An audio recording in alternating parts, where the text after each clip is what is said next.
Hello दोस्तों, आप सभी का स्वागत है मेरे YouTube चैनल पे। आज की इस वीडियो में हम बात करने वाले हैं कि क्या कोल इंडिया में जॉब करते हुए किसी दूसरे एग्जाम के लिए तैयारी करना, प्रिपरेशन करना पॉसिबल है या नहीं है।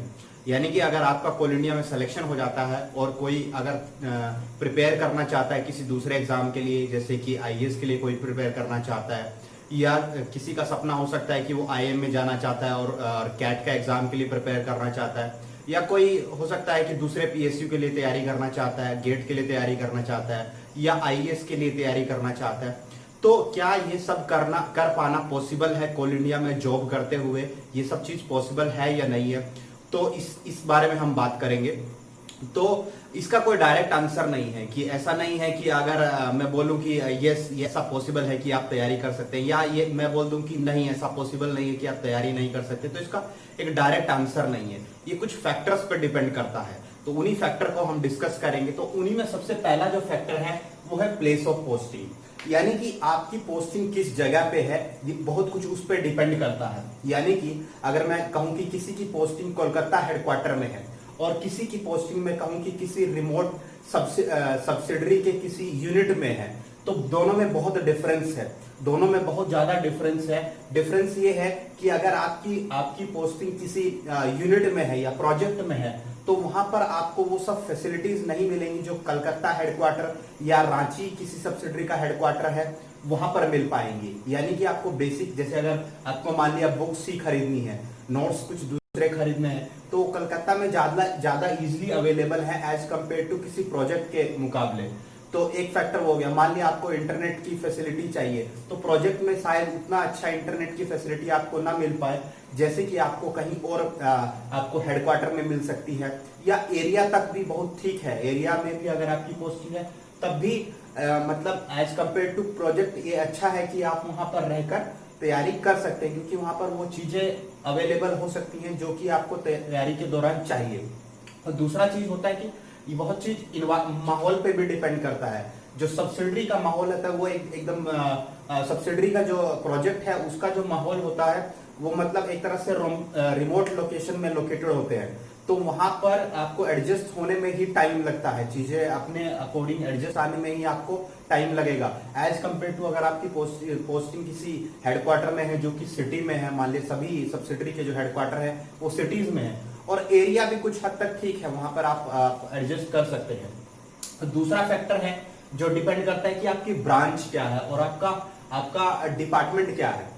ये इस तरह से है, मान लिया अगर आपकी ब्रांच है एक्सकवेशन, आपको डिपार्टमेंट मिला हुआ है, आपकी मैकेनिकल ब्रांच थी तो आपको मान लेते हैं कि एक्सकवेशन डिपार्टमेंट मिला हुआ है। यानी एक तरह से आप डायरेक्टली प्रोडक्शन से लिंक्ड हैं। प्रोडक्शन से लिंक्ड है तो आप हर टाइम आप एक तरह से आप आंसरेबल है हर चीज के लिए। अगर मशीन कोई खराब होता है तो मतलब आपके दिमाग में एक तरह से चीजें चल रही हैं। वहीं दूसरी तरफ आपकी ब्रांच, अगर आपकी ब्रांच एक तरह से मान लेते हैं कि फाइनेंस है या आपकी ब्रांच है एचआर है, तो वहां पर आपकी टाइमिंग्स फिक्स हैं। इन द सेंस कि आपकी टाइमिंग इस तरह से फिक्स है कि आपकी 10 से लेके 5 तक टाइमिंग फिक्स है, तो आप एक शेड्यूल बना सकते हैं। उस शेड्यूल के हिसाब से अगर आप उसके बाद या उसके पहले जो करना चाहे आप उसके लिए आप आंसरेबल नहीं है। लेकिन अगर आपकी ब्रांच प्रोडक्शन से रिलेटेड है, यानी कि आपकी ब्रांच अगर माइनिंग है, आपकी ब्रांच अगर एक्सकवेशन है, अगर आपकी ब्रांच ईएनएम है, यानी कि ये सब ब्रांचेस क्या है प्रोडक्शन से डायरेक्टली लिंक्ड है, तो आप किसी भी टाइम ब्रेकडाउन होता है या किसी भी टाइम मतलब आपके दिमाग में वो सब चीजें चल रही हैं, तो उस तरह से तैयारी कर पाना थोड़ा मुश्किल हो जाता है। और ये एक इस तरह से भी है कि आपकी ब्रांच अगर मान लिया फाइनेंस है तो आपको सब्सिडरी हेडक्वार्टर मिलने के बहुत ज्यादा चांसेस है। अगर आपकी ब्रांच एक्सकवेशन है तो आपको आपको हेडक्वार्टर या एरिया भी और एरिया ऑफिस भी मिलने के चांसेस बहुत ही कम है। तो इस तरह से भी ये ब्रांच पे डिपेंड करता है। तीसरी चीज है number of people in your department, यानी कि आपकी तरह आपके डिपार्टमेंट में कितने इंजीनियर हैं। जैसा आप सभी को पता होगा कि कोल इंडिया में एग्जीक्यूटिव बहुत तेजी से रिटायर हो रहे हैं, तो अगर जहां किसी डिपार्टमेंट में पहले 5 आदमी हुआ करते थे, अब उस डिपार्टमेंट में अभी 2 ही आदमी है मान लिया, तो उससे क्या होता है जो 5 आदमी में जो लोड बटा हुआ था वो अभी 2 आदमी में बटा हुआ है। तो 2 आदमी में बटा हुआ है, तो आपको अब वहां पर अपनी जॉब में ज्यादा फोकस करना है, मतलब आपको वहां पे अपना एक तरह से 100% देना है। तो आप यहाँ पे तैयारी करने के बारे में कम सोच पाएंगे या उतने अच्छे से प्रिपेयर नहीं कर पाएंगे। तो ये बहुत जरूरी है कि आपके डिपार्टमेंट में लोग ज्यादा हों, मतलब ऐसा।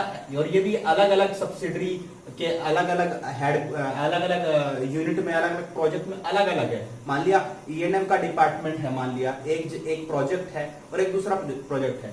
ऐसा जरूर नहीं है कि वहां पे सेम नंबर ऑफ लोग होंगे, एक ही डिपार्टमेंट है, लेकिन number of people can be different. दोनों जगह number of people can be different.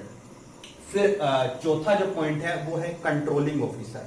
Controlling officer means कि आपका बॉस, आपका बॉस कैसा है, इस पे बहुत कुछ डिपेंड करता है। उसके मूड पर, उसके साथ आपका रिलेशन और उसके साथ आपकी बॉन्डिंग, एक तरह से फ्रीक्वेंसी मैच करना, उस पर बहुत कुछ डिपेंड करता है कि आप इस तैयारी को कर पाएंगे या नहीं कर पाएंगे। ये बहुत कुछ इस चीज पे भी डिपेंड करता है।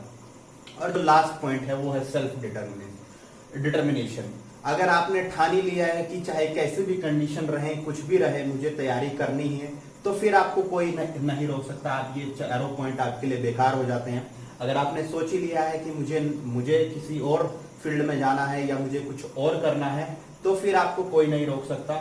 फिर आप फ्री हैं, फिर आप कर ही लेंगे, चाहे कंडीशंस कैसी भी रहे। तो इसके अलावा अगर आपको कुछ और जानना है तो आप कमेंट में जान सकते हैं। Thank you.